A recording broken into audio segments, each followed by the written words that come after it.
I really shouldn't be doing this right now. I'm tired. I should be getting ready for bed. I don't know what I'm going to say. But what better time to make one of these videos? And look, I'm so anointed right now. I have a halo. So let's just see what amazing, inspiring thing will come out of my mouth. Or not. Anyway, I will get to John and the ski trip at some point, but I've also been remembering how when we moved to Champion, my parents told my brother and I that the TV had been broken in the move. Yeah, right. I think it was all propaganda, but it was a brilliant move on my parents' part because we had no TV. And so I sat around for a while watching dandelions grow, and then I thought, well, maybe I should walk down to the library and see if they have any books to read. So I did, and I ended up being a very avid reader in Champion because frankly there wasn't anything else to do. So I read a lot. I had always enjoyed books, but I don't think I'd read more than the average kid. But during my teen years, I read tons of books. My favorite was The Lord of the Rings. But it was just a wonderful, it developed my writing ability for sure, because the more I read, the more I wrote. Of course, I wrote poetry. I'd always written poetry, but I began to write short stories, and I really developed as a writer, I think because of my reading. But another gift that Champion gave me was my family became really close in Champion. And I had mentioned that before that, we weren't really close. I don't really have many memories of my parents or my brother before Champion. But in that little dusty town where my dad worked in the church, which was across the alley from our house, we were together all the time. We did everything together. And so we really got to know each other, and we became friends. Really, I began to really know and love my parents and began to realize how much they loved me. My dad and I got really close. We had a lot of things in common. We had a lot of great talks.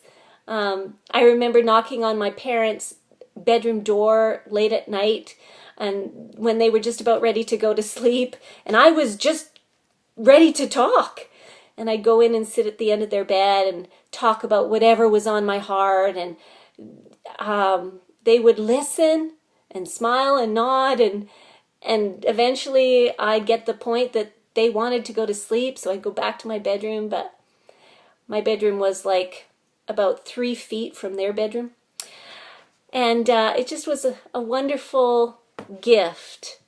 Ken and I became close. Maybe it was just because he was finally old enough to be interesting. I don't know.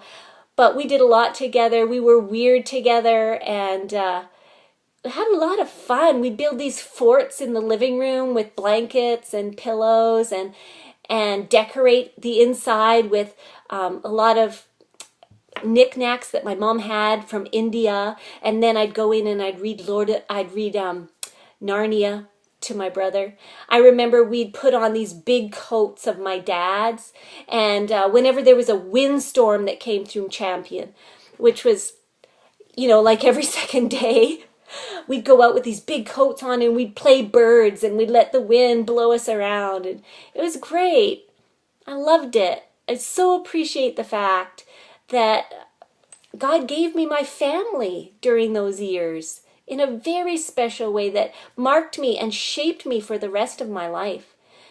And I'm very aware that everything I was given in Champion was the result of, I believe that almost all of it was the result of choices that someone else had made. I reaped the benefit of their obedience. My parents moving there and ministering to the people in obedience to God. And actually, it was a generational blessing that I inherited because my grandparents had done the same thing.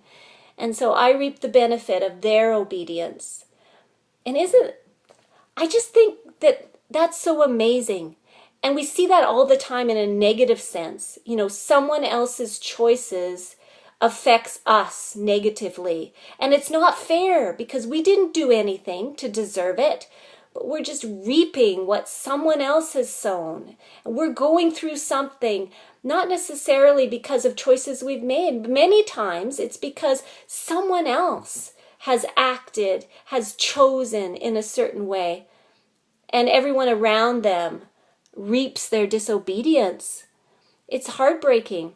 And so my parents gave me the example of how powerful it is to say yes to God, not just for ourselves, but for everyone around us. And that's what I want to do. I want to leave that legacy. I want to say yes to God and make my children's lives that much richer, make my friends' lives that much better, so that their yeses to God will be easier to say.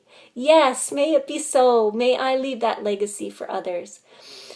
So, wow. Well, there you go. I did end up saying something inspiring. I should do this every night. I'm so anointed. Oh. Okay, well, that's it for now. Good night, everybody.